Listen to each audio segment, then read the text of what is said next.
এই যে আল্লাহ কাম করতেছি, আল্লাহ কাম করে আগা এই নাল হুজুর দারে 12টা বছর ধরে কইতাছি, হুজুর আমার নাকি আল্লাহ দোয়া করি, আল্লাহ আমার ঘরে যেন এটা পোলা দে। এটা পোলা হইলে তো পোলাটারে নিয়ে কাম করা হয়। হ্যাঁ এবং না কাম আর ভাল লাগতেছে না।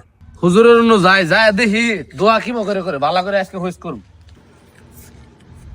ওই যে হুজুরের দেখা গেছে, দেখি যায় হইস করি আজকে। সুবহানাল্লাহ সুবহানাল্লাহ সুবহানাল্লাহ। হুজুর আসসালামু আলাইকুম। ওয়ালাইকুম সালাম। পরান যে কিবা আছো?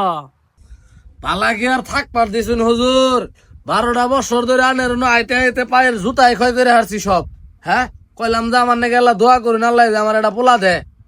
তো আনে তো কোনো দোয়া তো কোনো কামই লাগতেছে না। দোয়া তো আমি ঠিকই করি, দোয়া আমি আল্লাহ করলে হবো, তুঙ্গুর 2 জনের দোয়া করন লাগবো, তাইলে সে আল্লাহ সন্তান আদি দিব। দুইজনে কোন থেকে দোয়া করবো হুজুর? মানুষ হলাম আমি আল্লাহ, আর আমার দুইজন নিয়ে কিবা দোয়া করবার কোন?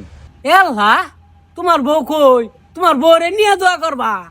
দেখ সেওয়ালা চৈত্যার হুজুরের কথাটা শুনছেন? হ্যাঁ বউ থাকলে আনের নয়সি দোয়ার নাকি আমি? বউ থাকলে তো পুনাই আমার তো, তাইলে কি আর আনের দোয়া নাকি আমার? তোবা তোবা তোবা তোবা, বউ না থাকলে পুনাই বউ? হ্যাঁ দেহ সে সুইটার বেলার কথা। এই নেগেশন কই আমি যে নাল হুজুরের দোয়া বলে কবুল হয় না। এই নাল হুজুরের গুণগান এলাকার কোনাচ্ছে কানাচ্ছে আছে। তোর যা বিয়া করুন না কে বলে, বিয়া করুন না তুই এই কথাটা আমার আগে ক। হ্যাঁ তাইলে 12টা বছর ধরে তোর আমার ভাগ পারুন না গে। যা শালা আজকে যায় বিয়া করে পোলা পয়দা করুন। হাই রে বেক